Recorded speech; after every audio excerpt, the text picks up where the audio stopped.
everybody today? Good. Good. Awesome.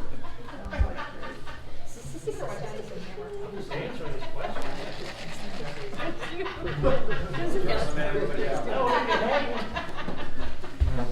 Let's stand for prayer. Our most gracious Heavenly Father, we thank you for this day and the opportunity that we have to gather together. We ask that you would watch over us over the holidays, the next few weeks. Also be with our members who are sick or have loved ones who are also ill. We ask that you would bless the food that we've had today to the nourishment of our bodies. For it's in Jesus' name we pray. Amen. Amen. Let's do the pledge. Pledge allegiance to the flag of the United States of America and to the republic for which it stands, one nation, under God, indivisible, with liberty and justice for all. Four-way test. Is it true? Is it fair to all concerned? Will it build goodwill and better friendships? Will it be beneficial to all concerned? Thank you. Please be seated. Anybody got any happy dollars? No happy dollars? This may be a first. Mr. Regula. We'll just take the check. It's okay. Check's fine. I got a happy buck because our new county commissioner is from Louisville. Yes. Good. Anybody else? Eva, welcome back. Thank you. Minerva is having an incredible edible auction on Friday morning at 7 a.m. and I was able to attend last year, and so they have a whole bunch of gifts and prizes, and they make a lot of money on that auction. So if you're up and looking for something to do, 7 a.m. in the morning? I'm not a morning person either, but yeah, 7 o'clock. The breakfast is included. And there's a lot of really good Rotarians down there. So if you wanted a chance to go visit another Rotarian, the incredible edible auction will bring probably at least $50, I would say. Cool, thank you. I got one more. How long does that go? Till like 8:30. 8:30, okay, thank you. I'm happy because the new state rep in their 50th district is Matt Kishman from Minerva, and in Kishman's IGA, and Matt is a great kid, He is. and he's going to help us finish Route 30. All right.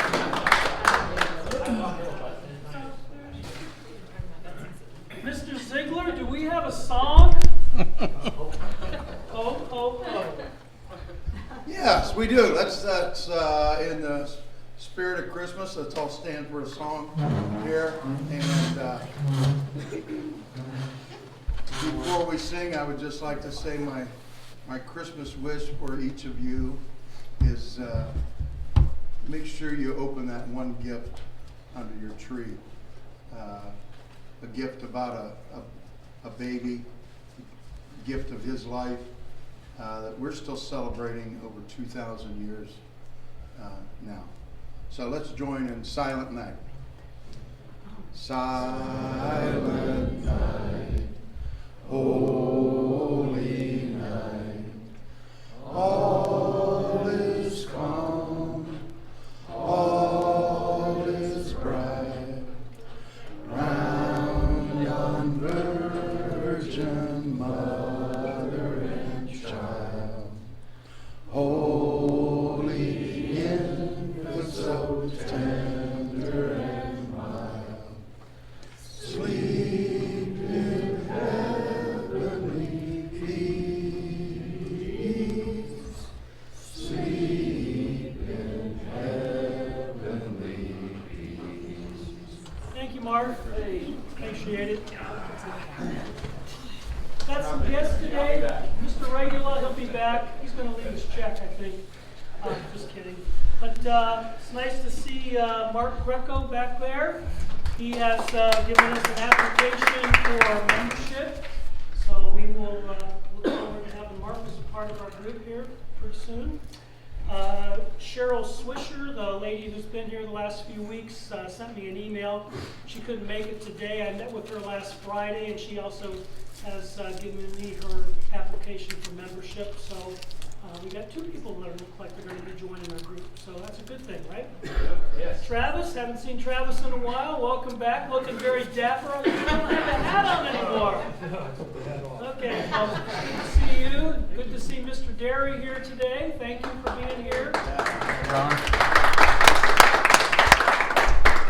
Anything else I missed? Okay. Road it's a big $7. You can buy just about two gallons of gas, I think. Let's see. Danny, you deserve to do this. Well, that's okay. If you do that, there will be an investigation. Pull your name. Come on. He's looking. What the heck?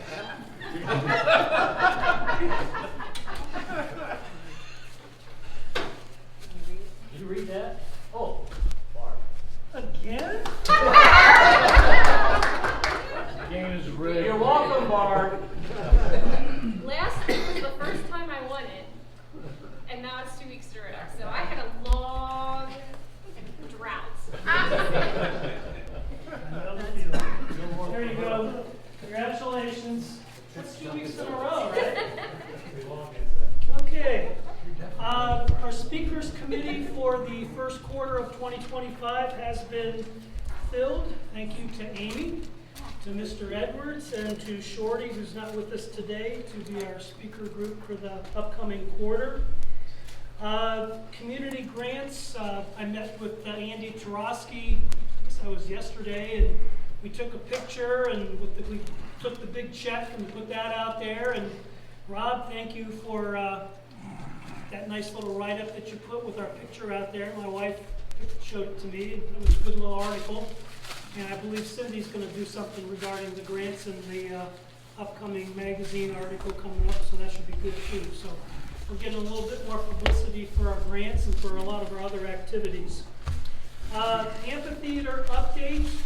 Brock, Barb, and myself met with the Stark County Community Foundation, 3 ladies today, this morning in a very snowy Metzger Park, which was good. It made the meeting go faster, because it was cold. But I don't think it could have gone much better. I feel really good about what we did. They went and got a little tour of the library after we got done as well. I talked to the lady who's in charge afterward and asked her what the process was from here. They will be meeting the 2nd week of January, and we don't have to go and present anything, which I'm pretty excited about. They asked a lot of questions this morning, and fortunately I think we had the answers to just about everything that they asked, and then some. And they said they'll let us know by the end of January what we can expect or what's going to happen. So that's a really good thing. So we're heading down the road there.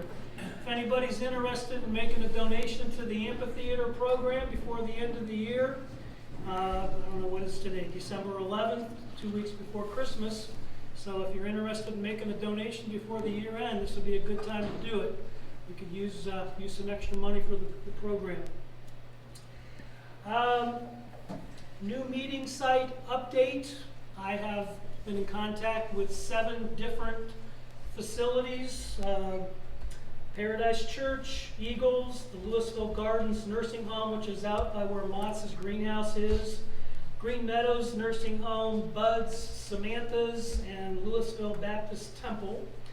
And right now, Paradise Church and Eagles have pretty much provided us their information. Still waiting for Samantha's, and also Louisville Gardens has too. So still waiting for a little bit of information yet, but we're moving forward with that, and we'll have an announcement here over the next, I don't know, week to 10 days, whatever it works out to be. Next Wednesday night, we are meeting at Cynthia Kirshner's Sunken Bar downstairs. Yes. And a good time should be had by all. If you don't have a good time, it's your own fault. Do we need to figure out Who's bringing what? I think that was in the last. I think they put it Yeah. in the message. Last notes. If your name's, last name begins A through M, bring an appetizer, M through Z, bring a dessert. Okay, everybody hear that? I have a suggestion that we switch next year, because we always bring desserts and. We switched this year. Did you? Yeah, we switched this year. So, what is it, A through M appetizers? Yes. And N through Z desserts. Cookies, please. I think that a good suggestion would be, somebody, I'm not gonna be in the country, but we should donate, bring alcohol and help her out with that too. Do what? Everybody should bring something to drink to help you out. Isn't it BYOB? Not quite BYOB, but you know what I mean? Usually Help out a little everybody, bit. I saw a lot of people walking in with bottles of alcohol last year. Did you? I didn't notice. I didn't know. I brought. I thought it was BYOB. Okay. Is it BYOB? It's not I think BYOB. most people do. You drinking everybody else? Yeah, I'm not there singing it at midnight. I do BYOP, bring your own pop. Oh, yeah. Okay, So- whatever. And there's plenty of pop and water and, Yeah. You won't starve and you won't have to worry about having something good to drink. but if you want your bourbon. Mr. Edwards? Let's go. Yeah. But Do this. I'll make that presentation. I'll just put it up there. Won't have any official rates.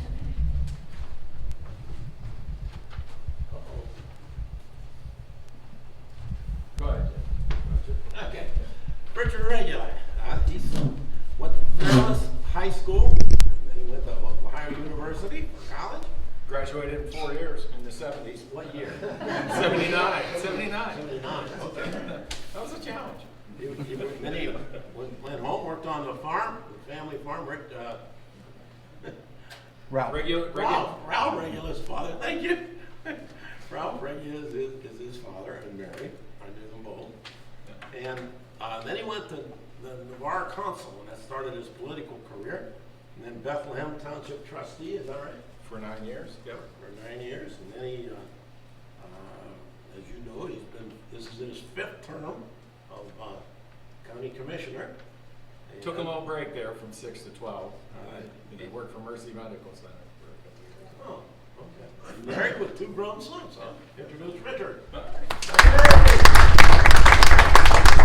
Thanks, everyone. I was going to try to put some visual aids up to keep everybody from falling asleep, but the state of the county right now is really good. We've been very frugal over the years. We did get a new commissioner.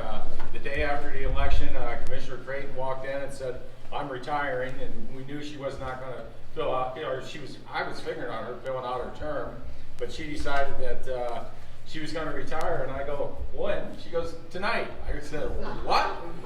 I said, "Come on, I thought she was BSing me." And then she goes, "No, I decided to retire tonight." And I go, "You're kidding me." She goes, "Come on, I'll show you." She had her door shut the whole week. And all of a sudden she opened up her door and her office was all cleaned out. And she goes, "I want to make the motion to adjourn the meeting today." And she said, "Well, I was elected to county recorder in 1984. And I'm going to retire on November 6th, and I'm going to retire on November 6th after 40 years as a county commissioner." And so, we moved on to Central Committee, picked Alan Harold to become the next county commissioner, and Alan and I are friends, but I'll tell you what, I've always been impressed with Alan, how he just operates. I mean, what he's done with the auditor's office, and that's going to be a tough job to fill. We appointed Angie Kinsey as an intern person and then the Central Committee will make a choice again. So we're moving forward on that front. We've had a number of accomplishments I've been back since 2012. We did a $1.3 million upgrade to the water lines at the Stark County Fairgrounds. We continue to invest in our county office buildings. One of the things I'm most proud of is over the last 10 years, basically, we've invested in our buildings to serve our customers. We moved the Jobs and Family Services folks out of the old Rankert building into a brand new building, the 402 building. It's not a new building, but we've repurposed it. We renovated the Midtown building. And then some of the other things we've done, we built a brand new coroner's office out on Southgate.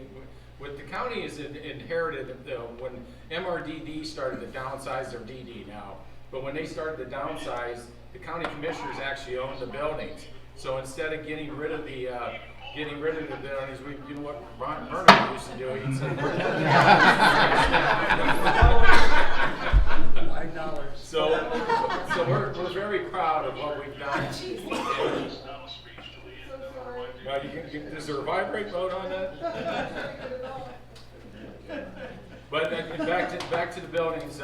Then we moved the record center down to the old Southgate building, built a state-of-the-art coroner's office. And now the biggest project in probably Stark County history is we're going to build a new jail. And we're going to build a new jail on the existing site of the old jail. We're going to not add beds. We have about 530 beds out there. We're going to go to the pod system that it takes less corrections officers to watch more prisoners. But the biggest thing we're going to do is we're going to go from 30 mental health beds to about 130 mental health beds, because the county jail is sometimes the mental health institution for the county.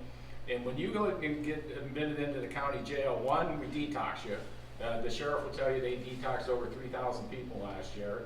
Two, we are required by the state to provide the inmates with health care and mental health care. We spent, I don't know, somewhere north of $3.5 million on the mental health care and the health care in the county jail. By adding more beds, we want to get the people whatever meds they need to be on, but we want to actually help them when they get out to have a course of where to go, whether they need housing or because we need workers. That's the bottom line in Stark County. We need workers in the workforce, and we want to help people because we get a tremendous amount of recidivism. You know, people, they get released from the jail, they go back to their bad habits, and next thing you know, they turn back up in our hands. So we're going to build this new county jail, or renovate. It's going to be between a $75 and $78 million project, and we are going to do it with no new taxes, no borrowing any money. We're going to basically pay cash for it, because what we did was, when we got the ARPA funding through the federal government, initially during COVID, initially we got about $19 million. We put air purification systems in all of our buildings. But then the second tranche of $74 million, we decided instead of building amphitheaters and things like that, we decided that we were going to put half of the money into the jail project and half the money into sewer projects. Stark County has the most septic systems in the state of Ohio, believe it or not. And there's areas around the county that the septics were starting to fail, because when the county was developed, there was no robust countywide sewer system. So a lot of the developments that went on in the townships, they all went on septics. And this is like 50-some years ago. And you know, septics work fine until they start to fail or they start to age. And of course, everybody goes, oh, my septic's fine, until the shit starts bubbling up in the backyard, but that's a whole other story. But anyhow, so we invested in the sewer projects, and then we took half of the ARPA funding and put it toward the jail project, and then we've just been saving up over the years. And so we're gonna build with cash, and that's probably gonna be, you know, one of the last projects, because we've renovated everything in the county office building, and we're just getting ready to have an open house. We built a new prosecutor suite in the county office building, so we're really moving forward. You know, of course I know this thing inside out, but yes, Jim, go ahead. You mentioned ARPA funding. I think that's what you said. It was ARPA funding coming. Yes. What's ARPA? American Rescue Act. It's federal dollars. Is that COVID? It's COVID. It's basically, you could call it COVID money. Okay. Yeah. When COVID hit, and the federal government just decided, because, you know, they thought, well, it was devastating for everybody, so they started passing money out. I mean, all the townships, all the villages, all the cities, all the counties, and everybody got you know, X amount of dollars COVID funding. I'm sure the city of Louisville got probably, I don't know, I hate to guess, but I'm sure it was in the $5, $8, or $10 million range. And you know, everybody kind of handled it differently. Like Cuyahoga County, they gave every councilman like a $10 million or $5 million slush fund and said, you do whatever you want. And so they were building rec centers and amphitheaters, and then of course all the nonprofits were lined up to come in and get the money. We just made the decision is we had the need for sewer projects because that's a health benefit, and we had a need at the county jail. So we said no to everybody else and put our funding into those projects. And so we're moving forward on that. We've seen a tremendous amount of economic development in Stark County over the past, you know, 10 years, basically, there's a new tractor supply facility. It was built down in Navarre. It's the largest tractor supply. It's their largest distribution center east of the Mississippi. It's like a $1.5 million project, and there's just been tremendous growth all around the county, but we need workers right now. Let's see. We've done a number, on the sewer projects, we just approved an $8.5 million sewer project in Lexington Township. So some of you might be aware of that. It's a neighborhood that's, as you go across 62 on, is it 225? No, it's the next street down. But anyhow, it's in Lexington Township, and we've been spreading out throughout the county. There's been a lot of road improvements. We did almost, listen to this number, the Stark County Building Department, and one of the best things we did when I came back in 2012, and I learned a lot from then Commissioner Burnaby and then Commissioner Creighton. And one of the things they taught me is when it comes to hiring, you take all the politics out of the hiring. You post every position. You don't hire people that's friends and relatives and people that pound signs for you. You post every position and you go out and get the best people possible. We hired Angela Cavanaugh as our chief building official. And Angela has been absolutely great, and the professionalism she brought to Stark County. It used to be if you submitted plans into the county for plans review, that they took 30 days just because they could, and then if you had to resubmit them, they took another 30 days just because they could. You submit a plan to Angela Cavanaugh, she reviews it in 1 day, 2 days tops, and if you resubmit, it goes to the top of the pile and she reviews it in 1 and 2 days tops. We hired a professional facilities manager, Tom Sierra. We used to have a guy, Gary Rushi. Gary was a nice guy. He was like the son-in-law of a former county commissioner. But they just didn't fix anything until the roofs collapsed or anything else. And what really brought it to the forefront was it was when I came back in it was like 2013 or 2012 or 2013 or 2014. We had where the old Board of Elections was downtown Canton. Well, we had an employee that was going up on the roof and was smoking and drinking pop, and he plugged up the storm drains on the roof. We had a roof collapse. It collapsed, the roof collapsed, came down and destroyed $1 million worth of voting machines, because that's where the old Board of Election was. It was on top of the record center. We had a lot of records that weren't destroyed, but we were able to save the biggest part of them. And so then that's another thing we did. We took one of the old DD buildings there on 62, I think it was the Higgins or something, Cohen Joliet building. And we moved the Board of Elections out there. We have a state-of-the-art Board of Elections. We have ample parking. And we are now maintaining all of our facilities. We've done all the roofs in the county. And that's one thing we're proud of. I mean, it's not the sexiest thing in the world, but getting back to Angela Cavanaugh, in 2020, we had $243 million worth of construction in Stark County. 21, $391 million. 2022, $311. And in 2023, we had over $400 million worth of new construction in Stark County. And that brings me to the next thing we've done is we had a housing study done through the Stark Economic Development Board. And we've identified the need for housing in Stark County because, we have all these jobs, but one of the things we found out is housing is a big part of it because people want to have a job, but they want to have a place to live. And we need housing in all price ranges, and upper end housing or lower end housing, everything in between. And one of the benefits of these sewer extensions, you could basically call it, is that now there will be sewer that you can build, houses on a little bit smaller lots. We're working with a developer up in Lake Township, Dean Windman, and Dean's going to put in 300 houses right outside of Hartville. But in order to put them on a little bit smaller lot, you need sewer. So we're working with the developer and to get sewer there, and we'll have to tie it in either to Hartville or north to Springfield. But that's a big piece of it is having the sewer and the utilities available for housing development. And we need, the study identified that we need approximately 5,000 new homes. So we've got a committee that we put together and that we're just moving forward on it, and we're gonna have to work with the local developers, and you're gonna get some pushback because some people just say, everybody wants to have their 2 or 3 acre lot if they can afford it, and we're not talking low income housing, but there's some of that too.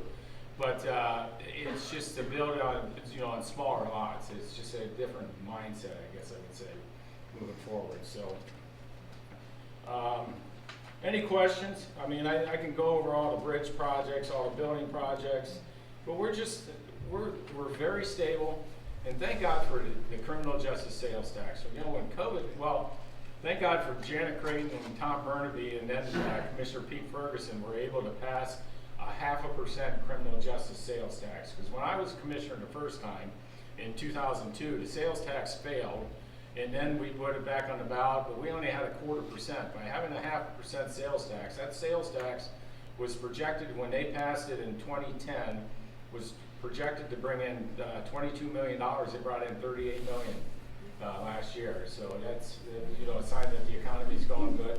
And thank God the legislature back in, I think it was 2008 or 10 or somewhere in there, they passed legislation that when you buy something online at Amazon, you pay the local sales tax.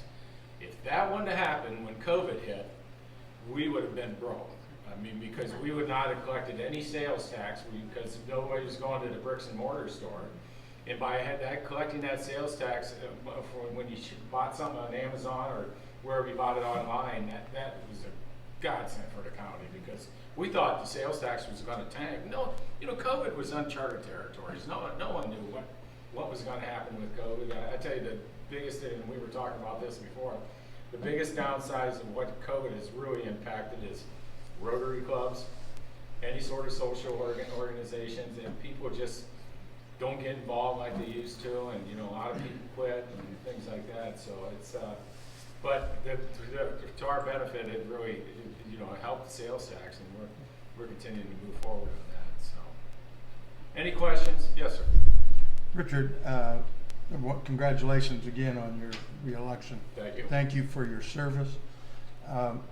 In Louisville, we have a little steel plant on West Main sitting there. I understand it has loads of electrical power capabilities. Any thoughts about anybody coming in there? Well, you know, on our Route 30 efforts, we've got a data center that wants to move in. And speaking of an old industrial site, Dave and Steve DePietro took the old Republic Steel site in Massillon. They completely, you know, tore all the buildings down. Yeah. Everybody thought that was going to be an environmental mess. Turned out it was not that dirty. So they had the industrial and technology park out there. They started out with, they brought a company that's put grain silos up, and they're shipping a soybean that's grown in this region, Stark County included. When they turn it into oil, it's a special kind of oil. So they're shipping these soybeans to Brazil, and they're actually making tires out of soybeans, believe it or not. And then the other thing they put in, they're going to start producing hydrogen. Hydrogen is the wave of the future, and I can talk ad nauseum about the oil and gas industry, but they're going to start producing hydrogen at this facility, Babcock and Wilcox. It's a pilot project, like a $60 million pilot project. If they get that up and operational. But the other thing they brought into the Massillon site was it's called Big Gear. It's like a Bitcoin thing to me, and I do not understand the Bitcoin at all. And I don't know, probably maybe you guys know more than I do, but Bitcoin facilities, data centers for all this AI stuff, they need a tremendous amount of power. That's what they need. And AEP, this data center where they want to put a Trump in 44, they went to AEP, and there's a national group that controls the power supply, and they've got commitments, but they were talking like 1.5 megawatts or some crazy number that would power 60,000 homes or something like that. So, but you know, I tell you what's the exciting thing, that you know, everybody heard about the oil and gas industry when Chesapeake showed up back in the day, and I got involved with them because I was working at Mercy Medical Center, and we had a facility down in Carroll County, down in Carrollton, and we had one down in New Philly. So when Chesapeake showed up, I was a one-man marketing group for Mercy, and we started talking to them about work health safety and everything else. And I soon learned, because I studied the industry, I joined the Ohio oil and gas industry, and I soon learned that what the impact this is going to be on this region. You heard a lot about fracking, which they are doing, but they have just discovered in the last 2 to 3 years the largest oil field in North America. And the Marcellus and the Utica shale play basically went north to Guernsey County and maybe a little into Tuscarawas County. This oil field, and it's sweet crude oil. Marathon will tell you it's like a little bit syrupy, but it's not the black stuff or anything else. It's sweet crude oil. The field goes north to Lake Erie and goes west to 71. It is literally the largest oil field in North America. And we, with the new administration, we are going to be independent of foreign oil now. We don't have to wait around. Marathon's already, harvesting it, they like to call it. And above the oil, there's a layer of distillate. It's a crystal clear liquid. It's 110 octane coming out of the ground. And so Marathon's bringing that stuff out of the ground too. And they built the largest cracker, and this is getting on my Route 30 efforts. They built the largest cracker in the world in Monaca, PA, which is just across the river from Lisbon. And it's built by Royal Dutch Shell. And what a cracker does is takes all the petrochemicals that are coming out of the ground and creates the plastic pellets. And then the plastic pellets are the feedstock for the plastic and the chemical industry. So currently a lot of that stuff was coming off the Gulf Coast. And so now we're seeing a lot of plastic and chemical industry coming our way. And what we want to do with the Route 30 project is Route 30 is 4 lanes from Chicago to Canton, Ohio, and then it's 2 very dangerous 2 lanes from Canton to Lisbon. That section from Minerva, well, basically East Canton, the existing Route 30, East Canton and Lisbon, there's been 32 fatalities in the last 10 years on that road. It's probably the most dangerous road in the state of Ohio. I hope you guys don't drive it every day, but it's a very dangerous road. And so about 10 years ago, the whole effort to finish Route 30 got put back on the table, and thanks to the efforts of our dear friend who we just lost, Senator Kirk Scheuring, we formed the first RTIP in the state of Ohio, which stands for Regional Transportation Improvement Project. It's made up of Stark, Carroll, and Columbiana County. We not only want, in ODOT, we just don't want to go from Trump Road to 44, that initial 3.6 mile section. We want to go clear to Route 11. Senator Scheuring passed legislation that would give us the ability to overbuy right away, so we could have 3 or 4 strategically placed intersections along the line, along the road. And it's not only economic development, well, it's safety first. That's the #1 priority, is to have a 4-lane safe highway. #2 is it is economic development. But #3 is the environmental cleanup, because I think one of the reasons ODOT stopped at Canton, Ohio, because from Canton to Lisbon, you got a tremendous amount of abandoned coal mines, a bunch of abandoned gas wells, and the only way you can build a road on top of a abandoned coal mine is to fill it up with grout, and so that's a very expensive proposition. The section from Trump to 44, which is about a $130 million section, was projected to cost about $130 million. About $30 million of that's environmental cleanup. And one of the benefits of them starting to produce hydrogen, and this region has landed a hydrogen hub, and the infrastructure builder is like $8 billion to build a hydrogen hub. And because we have a true leader in Kurt Conrad, and Kurt runs SARTA, our regional transit authority, we have the largest fleet of hydrogen fueled cell buses in the United States in Canton, Ohio. And Kurt was a true leader, and so they've attracted this pilot project, I guess I would say. And when you produce hydrogen, one of the byproducts is carbon, and carbon can be used to cap these abandoned gas wells or put them back into production. So that's why, that's part of the project. But we want to, and I'm going to do it in memory of Kirk Scheuring, because he was just a true leader on the project. And if we can get that project put in this region, we're on the map for decades and decades to come. Jim? Richard, golly, you think of some old movies where the man said, plastics, that's the thing to get into. What was that movie? I know which one. Yeah, they've shown. Graduate. I've seen it. Plastics, get into plastics. Yeah. Well, plastics could end up being our downfall. What are we doing, or are we doing regarding the dumps? All right, tell us where the things go that we put in those seven different bins down here, right, in Louisville on Chapel Street. Well, I'm on the board of the Stark Tuscaloosa Solid Waste District. We had some challenges. One, we have probably the best recycling program in the United, or one of them, at least in the state of Ohio, if not the United States. The challenge we had with plastics was everybody was throwing dirty plastic in, and that's the way, if you go up to the bins, it says clean plastic, so rinse out your milk jugs, and you know, and all that kind of stuff. And then the markets just started drying up because a lot of that stuff went to China. So there is some of it that goes to the landfill. If it's going to China, wouldn't it increase, not dry up? No, because the price. And then I think China started doing some things on their own. We had another challenge with cardboard, the paper and the cardboard that also goes to Schleswig. We used to get like, I don't know, $20 a ton or something like that. It would then on like 2 or 3. And so we've had some challenges in the solid waste district. That's one of the reasons we took away our yard waste program, and I don't know if Louisville kept theirs or not. They kept funding it on their own. Was the on the grass clippings and everything else. Well, we were taking it over to Earth and Wood, and they were paying us like $50 a ton or whatever for yard waste. Well, now in Earth and Wood, now we have to pay them to take yard waste because there just wasn't any market for it. And so that's why we discontinued that program. You know, I'll give American and Countywide and Kimball a lot of credit. You know, I lived through the days when American was having their issues, a lot of out-of-state dumping. They kind of stopped all that. Countywide, we had a chemical reaction down there. That's the one that you see along 77. And it was kind of funny. What happened at Countywide is they took in aluminum dross from a closed landfill down in not Cambridge, but down like the Janae Hutton area. And aluminum dross by itself is fine, but when you introduce any sort of liquid to it, you get a chemical reaction. I call it a coal fire. And so the Countywide landfill was literally on fire. And I'll tell you a funny story. We got involved in lawsuits and everything else with Countywide.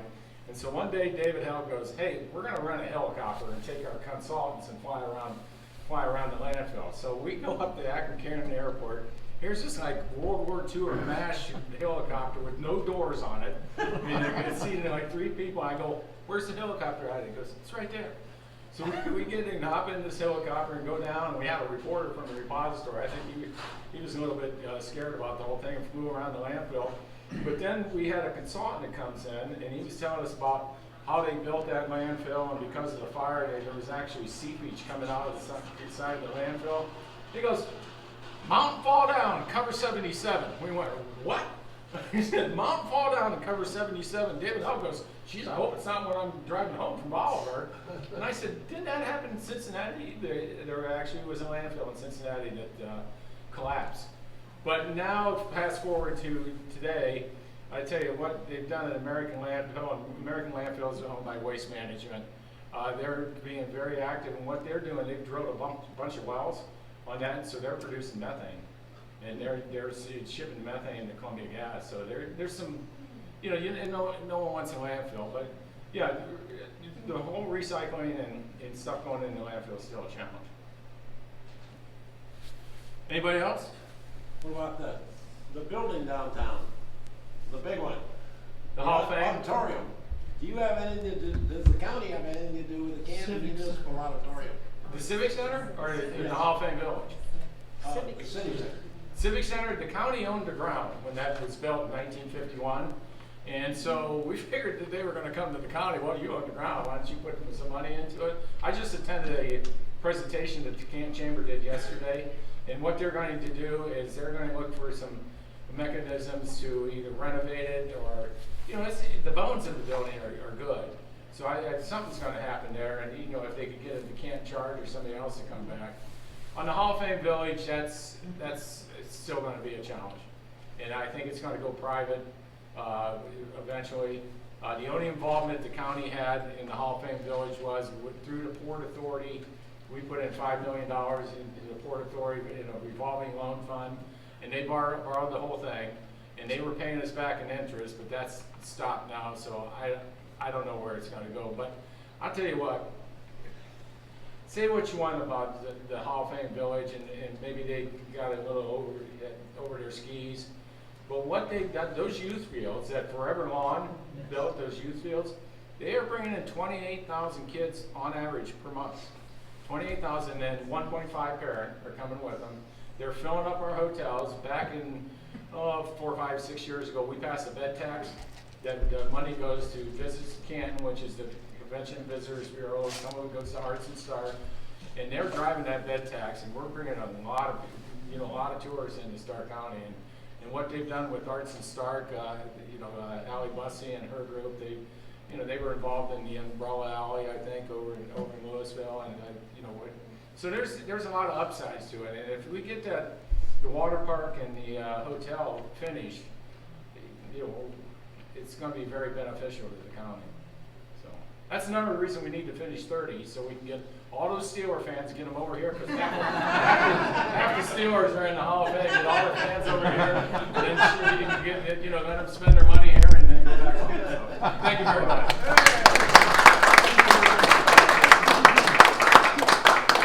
Thank you. Just a reminder, next Wednesday, there is no meeting. It's at Cynthia's at what time? 6. And 6 you can come in underneath the deck, and I will have the upstairs door open, that if it's too much of a challenge to go down the driveway, you come in the upstairs. So 6 o'clock tomorrow night. Again, no noon meeting next week. We will let you know where we're going to meet on January 8th, but we'll figure that out here hopefully sooner rather than later.